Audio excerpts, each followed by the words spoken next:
मेरे भाई विश्वास जी कह रहे थे, मैं यहाँ आज विश्वास और प्रेम के वशीभूत होकर के आया और सूत्र रूप में बात कहूँगा, क्योंकि व्याख्या बहुत सुन लिया आपने भाई कुमार विश्वास से।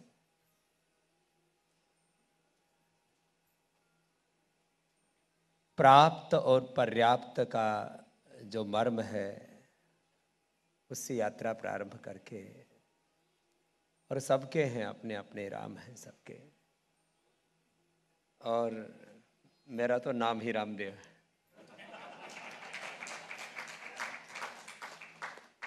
इसलिए मैं जो राम को जपते हैं वह भी श्रेष्ठ कार्य है, लेकिन राम को जीना ये जपने का ध्येय है। और राम त्याग है, राम समर्पण है, राम प्रेम है, राम राष्ट्र है, राम भक्ति है, राम धर्म है, राम माँ भी है, पिता भी है, राम पुत्र भी हैं, वो पति भी हैं, वो धर्म भी हैं, वो अर्थ भी हैं, वो काम भी हैं, वो मोक्ष भी है, वो पुरुषार्थ चतुष्ट है। और पुरुषार्थ से जो अर्थ अर्जित हो वो परमार्थ में समर्पित हो, उसका नाम एकल है।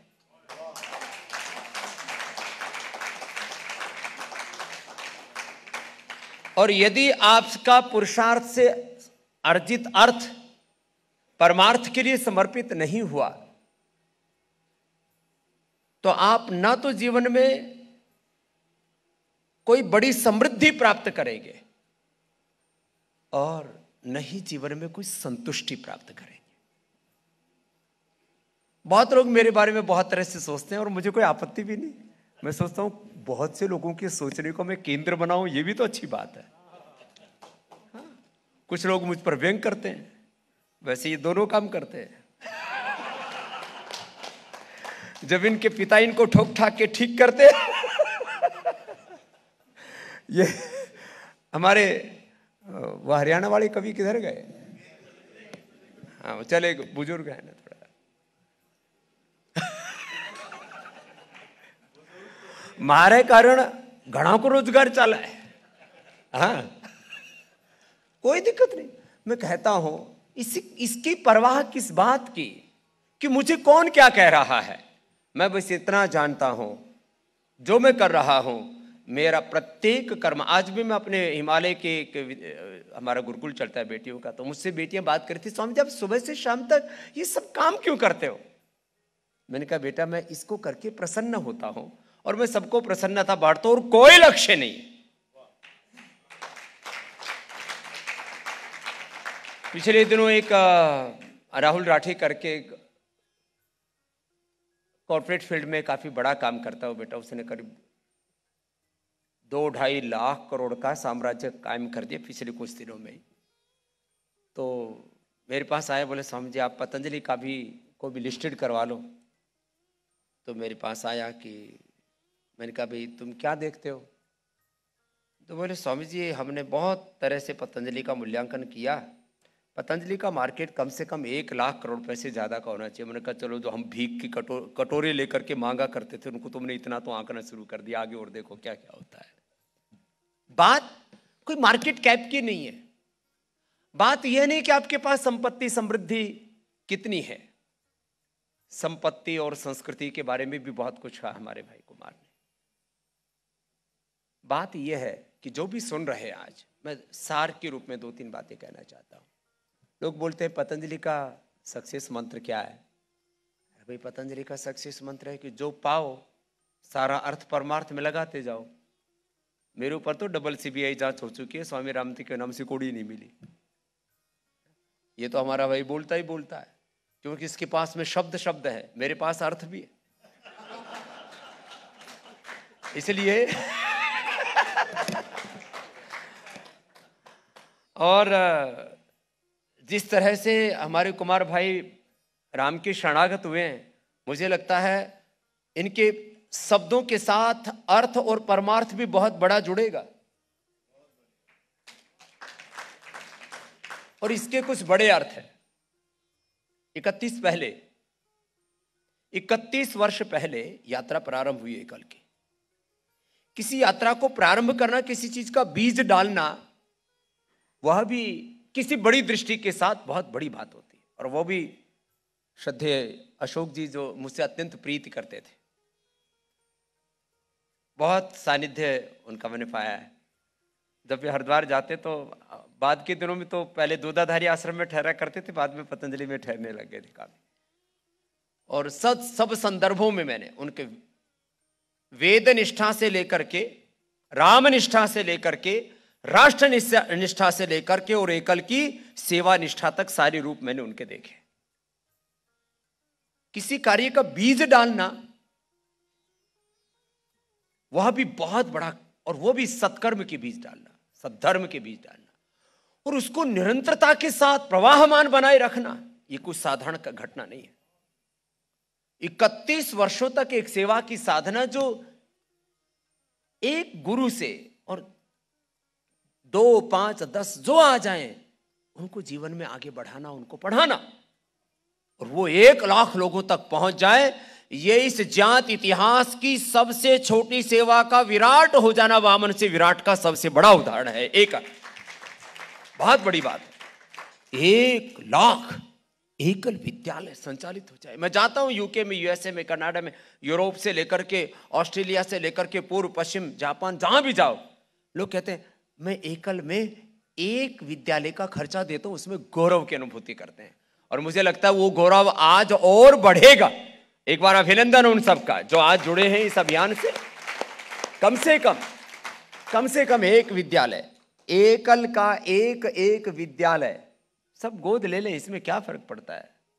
ज्यादा से ज्यादा ये करना कि बच्चा 2 बार मोबाइल मांगे साल में, तो 1 बार दे देना, क्या फर्क पड़ता है। जब आज तक स्वामी रामदेव के पास में कोई भी एक मोबाइल 25,000 रुपए का नहीं है, तो तुम्हारा गुजारा नहीं हो सकता। मेरे पास में अभी भी कुमार भाई मुश्किल से 2,000 रुपए का मोबाइल है। क्या फर्क पड़ता है इन चीजों में। थोड़ा, अब तो वैसे भी कोरोना ने जैसे कहा बहुत कुछ कह दिया है, लेकिन एक बात बताऊं आपको, कोई कहे या ना कहे, इस देश में यदि सबसे ज्यादा रिकवरी रेट है तो उसमें योग और गिलोय की बहुत बड़ी भूमिका है। कोई कुछ भी बोलता रहे। और एक बात और बता देता हूं, ये जो वैक्सीन आ रही है स्वागत है इसका, लेकिन स्वामी रामदेव तो वैक्सीन नहीं लगवाएगा। इसलिए नहीं कि मुझे वैक्सीन से डर लगता, मुझे जरूरत ही नहीं उसकी। और तुमसे भी कहता हूं योग कर लियो, नहीं तो वैक्सीन के बाद भी बुरे हाल हो सकते हैं। वैक्सीन क्या करेगी, तुम्हारे लीवर का कबाड़ा हो रखा है, फेफड़े में सांस आता नहीं है, चलने पर दम उखड़ता है। कोरोनिल क्या खाक, वो जो है कोरोना जब होगा, मेरे भाई इसमें बहुत मामला गड़बड़ है। और vaccine is not a medication. आप अपनी इनिट इम्यूनिटी जो कम है, तो आप एक्वायर्ड इम्यूनिटी डेवलप कर रहे हो, और वो कितने दिन रहेगी, वो टेम्परेरी है। खैर चलो, उसके ऊपर तो बाद में कभी चर्चा करेंगे। एक बात कहता हूं, एक विद्यालय आप यदि सेवा के लिए ले लेते हैं, तो ये पीढ़ियों को, अपने कुल को पुण्यों से भरने का काम है। पुण्य और पैसे में बड़ा फर्क होता है। पैसे आप कमा सकते हैं व्यापार से, पुण्य मिलता है सेवा से। और पुण्य से आपका कुलवंश सुरक्षित रहता है। पुण्य बहुत बड़ा तत्व है। पुण्य से आपकी बुद्धि सही रास्ते पर चलती है। पुण्य से आपके घर में मेधावी संतानें पैदा होती हैं। और पैसा, और आपके पास में लाखों करोड़ों के खजाने भरे हैं, देश और विदेशों में भी कुछ जमा करा दिया है, लेकिन घर में औलाद पैदा ऐसी होगी, लोग उसको पता नहीं क्या क्या ताने मान के क्या बोलेंगे। पुण्य और पैसे में बड़ा फर्क है। पुण्य से आपको, आपके कुल में संस्कार पैदा होते हैं। पुण्यों से आपके कुल परिवार टूटने से बढ़ते हैं। तो पता लगा कि 2 साल तो पहले शादी हुई थी, अब तो तलाक हो गया। ये क्या है, ये पुण्यों के क्षीण होने का परिणाम है। पुण्य के क्षीण होने से रोग, दुख, दरिद्रता। मैंने बचपन से संस्कृत पढ़ी है, करीब 15-20 हजार सूत्र, श्लोक, मंत्र मुझे याद। मैं कम बोलता हूं सूत्र मंत्र, क्योंकि सूत्र मंत्र लोगों ने दक्षिणा लेने के लिए बोले थे। मैंने सूत्रों और मंत्रों से जीवन सीखा है। मैं आपको एक चाणक्य का एक श्लोक है, उसका एक अंश सुना, दारिद्र्य नाशनम दानम। क्या बोला? दारिद्र्य नाशनम दानम। दरिद्रता दूर करनी है तो दान करो।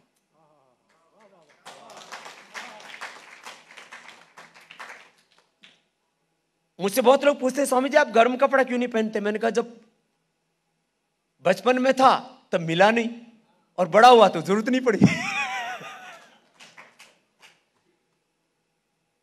हमने दिसंबर जनवरी में ऐसे ही वो एक ऊपर से नीली सी शर्ट और खाकी सा पजामा सा होता, वो पहनते थे। वो पजामा थोड़ी देर में वो बन जाता था, क्या होता है, नेकर, क्योंकि वो हमारी हाइट बढ़ जाती, पजामा घिसता नहीं तो पहनते रहते। और कभी गर्म कपड़ा पहना नहीं। हमारी माँ हमसे 2-2 रुपए का दान कराती थी, बेटा जा मंदिर में गाय भैंस का दूध 1 गिलास लेकर के जा और ये 2 रुपए दान करके आ। 2 ही रुपए होते थे, लेकिन माँ के उस 2 रुपए के दान से स्वामी रामदेव तैयार हुआ। पुण्य से आपका कुलवंश यशस्वी होता है। तो मैं सबसे आह्वान करूंगा, मुझसे लोग अब ये एकल वाले भी थोड़े लालची तो है ही मांगने में, जिसको देखो उसी से मांगने लगते हैं। तो स्वामी रामदेव से तुम मांगना मत। स्वामी रामदेव पहले भी, मैं तो हर सेवा के साथ एकात्म हूं। मैंने तो तुम्हारे लिए देश दुनिया में खूब मांगेगा, आगे भी मांगता रहूंगा, और जब जब तुम्हें जरूरत होगी सब तरह से तन मन धन से तुम्हें सींचता रहूंगा।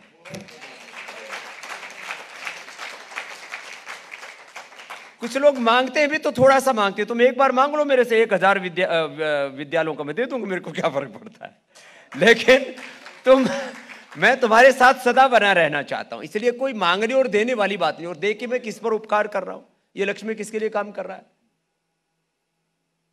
ये हमारे जय श्याम जी किसके लिए अपना सर्वस्व अर्पित करके इस पूरी सेवा को सींचा है, इस यज्ञ में अपना सब कुछ होम दिया, अपने जीवन को समिधा बना दिया।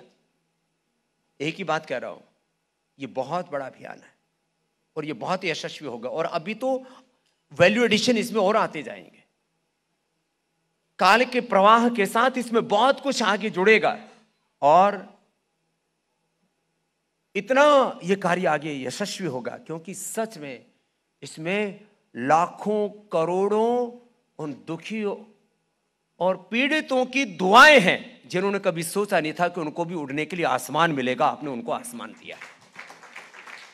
बहुत बड़ा काम आप कर रहे हैं और इसमें मैं पूरी तरह से एकात्म हूं।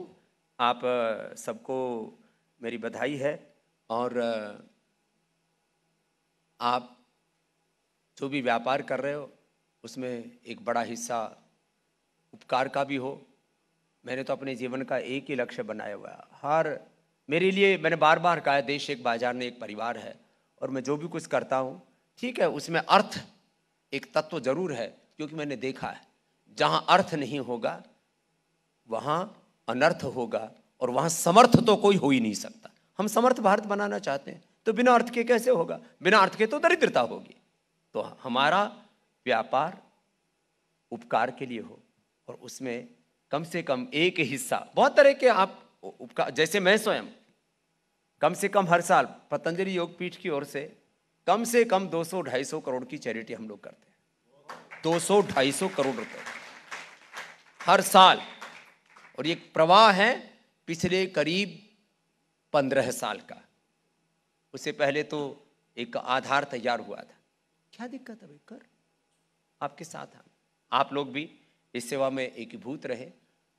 और सबका आह्वान करता हूं, आज इतना सुना है भाई कुमार विश्वास जी को आपने, तो आपका विश्वास और जगेगा। और मैं भी कह रहा हूं कि आप जुड़िए, और ये आपकी भलाई के लिए, आपके पुण्यों को बढ़ाने के लिए, और आपके कुलवंश को बचाने के लिए, आपके व्यापार को भी बचाने के लिए। नहीं तो ऐसे झटके लगेंगे कि तुम आंखों के सामने देखते देखते सब कुछ ढह जाएगा और पता नहीं लगेगा कि हुआ क्या। पुण्य क्षीण होने से होता है। बहुत लोग बहुत तरह की बातें करते हैं, तंत्र मंत्र यंत्र षड्यंत्र करते हैं, शनि की तरह भू चढ़ाती उतारते हैं, झिम ढूम हम फट फुट फुट स्वाहा करते हैं। मैं एक ही बात आपसे कहता हूं, कोई चक्कर में कोई अंधविश्वास में मत पड़िए, पुण्यों में अपना हाथ बटाइए बस। शनि केतु राहु भूत प्रेत चामुंडाई पुच्चई हुट्टई टुट्टई कुछ पढ़ने की जरूरत नहीं। आप जो है अपना एक सेवा की आहुति अर्पित करते रहो। और ये लक्ष्मी जो खड़े हैं ना यहाँ पर, इन्होंने भी बहुत ऊंचे नीचे दिन देखे हैं, लेकिन इसके जीवन में सदा मैंने प्रसन्नता देखी है। पुण्यों का परिणाम ये सामने खड़ा हुआ है।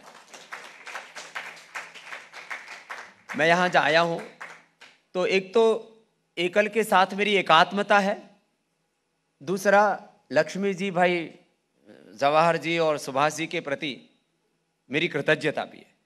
ये दो सुभाष है, एक इधर भी सुभाष है, एक इधर भी सुभाष है, क्योंकि इस परिवार ने भी बहुत पुण्य की है। और स्वामी रामदेव को वैश्विक पटल पर ले जाने में करीब 100 से ज्यादा दुनिया के देशों में मेरा एक एक 2-2 घंटा पूरे जी नेटवर्क पर वर्ल्ड वाइड लगातार लगभग 15 वर्ष तक प्रोग्राम भाई सुभाष जी ने दिखाया। उनके लिए उनका मैं अभिनंदन करता हूं। मुझे तो बहुत वर्षों के बाद जब लोगों ने जैसे बोल रहे थे मुंबई वाले क्या करते हैं और इधर उधर वाले क्या करते हैं, जब मुंबई में जा मुझे तो जब फूंक मारते देखे लोग, मुझे ये नहीं पता थे फूंक क्यों मार रहे हैं। मुझे बहुत बाद में पता लगा इसको फ्लाइंग किस कहते हैं। हमको तो किसका ही नहीं पता था, तो फ्लाइंग किस का क्या पता लगे हमको। तो हम लोगों ने तो जिंदगी में कभी देखा ही नहीं कि ये होता क्या है, ये शोहरत क्या होती है, ये फैन फॉलोइंग क्या होती है, सेलिब्रिटी। हमको तो सेलिब्रिटी के फुल फॉर्म नहीं पता थी, ये मतलब क्या है इसका, सेलिब्रिटी होती क्या है। खैर, तो भाई कृतज्ञता जीवन में सदा रहे। और जो है अंत में यहाँ जितने आप आए हैं, कभी किसी का नाम मंच से बोल दिया जाता है, किसी का नहीं बोला जाता। मैं तो कहता हूँ जिनका नाम ना बोला जाए मंच से वो ज्यादा अच्छा है, बोलने में भी थोड़े पुण्य क्षीण होते हैं। इसलिए कुछ लोगों के नाम नहीं, अब इतना बड़ा ये छोटी देर का आयोजन, अब इसमें 31 वर्षों में कितने महापुरुषों ने इसमें अपने आहुति दी, उनके नाम कैसे बोले जा सकते हैं सबके। तो जिनके नाम नहीं बोले गए, एक बार उनके लिए मेरा बहुत बहुत अभिनंदन है। उनके पुण्य और बढ़े, उनके कुलवंश यशस्वी हो और उनको जीवन में सब प्रकार का सौभाग्य प्राप्त हो। मैं तो आज वैसे तो कुछ सोच नहीं पा रहा था, क्योंकि मुझे सुबह मेरा ड्यूटी आवर शुरू हो जाता है 4 AM to 10 PM तो अभी मुझे जाकर के 4 बजे से तो उठ करके अपने सेवा में लगी जाना है। तो फिर सोऊंगा कैसे, गाड़ी में बैठते ही नींद आ जाती है। हमारे हाथ में अपने शरीर की और मन की डोर है। जब कहते हैं जाग जा तब जग जाता है, जब कहते हैं सो जा चुपचाप तो सो जाता है। कुछ लोग कहते हैं आपको नींद कैसे आती है, इतने पंगे मोल लिए रहते हो। हम भी कोई कम पंगेबाज तो है नहीं। मैंने कहा सब पंगे लेकर के शांत रहते, अपने भीतर से तृप्त रहते हैं। तो बस इतना ही कह के आप सब आज इतने इस कोरोना काल में भी इतनी श्रद्धा भक्ति से जुटे हैं, और आप एकनिष्ठ होकर के, सेवानिष्ठ होकर के, ध्येयनिष्ठ होकर के आप यहाँ पर आए। आप सबके लिए मेरा बहुत बहुत प्रणाम। आपकी इस निष्ठा को ऐसे ही भगवान और बल प्रदान करते रहें। आप सभी खूब यशस्वी हों, ये एकल का कार्य भी और यशस्वी हो। नहीं तो भाई ये तो, क्योंकि आज ये बैठे भी, चलो 2 लाइन गाता हूँ इसमें, और ज़्यादातर ये एकल में, बाकी तो सब जुड़े, इसमें मारवाड़ी समाज के लोग सर्वाधिक जुड़े। एक बार उनके लिए भी विशेष अभिनंदन भाई, इसमें पूरे देश के। हाँ, तो भाई इसमें तो अपने बड़े जो कहें करते चलो। हाँ, दुनियादारी ओ गणगारे जन भेद मत दी जो है। अरे कुमार के साथ बजा रहे थे, हमारी भी बजा लो थोड़ी देर। दुनियादारी ओ गणगारी जन भेद मत दी जो है, हेली मारी नीरे बरई जो है। तन में गरीबी मन में फकीरी, दिल में दया राख जो है। संतरी संगत में बैठ मारी सुरता, संतरी संगत में बैठ मारी सुरता, साच कमाही जो है, हिल मारी निर्भर जो है। दुनियादारी ओ गणगारी जन भेद मत दी जो है, हिल मारी निर्भर जो है। गुरु चरणा में शीश नवाई के, गुरु वचना में रही जो है। गुरु चरणा में शीश नवाई के गुरु वचना में रही जोए। ओ कहते कबीर सुनो रे भाई साधो, कहते कबीर सुनो रे भाई साधो, शीतल रही जोए हेली मारी निर्भय रही जोए। दुनियादारी हो गणगारी जन भेद मत दीजो है, हेली मारी निर्भय रही जो है, हेली मारी सांच कमाई जो है, हेली मारी शीतल रही जो। मैं आपसे निवेदन करती हूँ कि कृपया मंच पर आए सोनल रसीवासिया जी कि अपने हाथ की बनी हुई पेंटिंग बाबा रामदेव जी को भेंट करें, उनका सम्मान करें।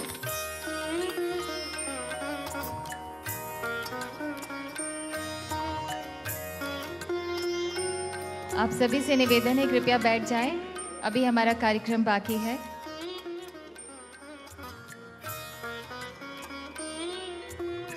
इस कार्यक्रम के लाइव टेलीकास्ट के बाद में भी आप इसे देख सकते हैं www.blspindia.org पर, या फिर www.ekalkeram.blspindia.org और हमारे फेसबुक और यूट्यूब पर भी आप इसे देख पाएंगे। और आज के हमारे चीफ गेस्ट माननीय केंद्रीय मंत्री नितिन गडकरी जी का संदेश हमारे लिए उन्होंने भेजा है, आइए उसे सुनते हैं।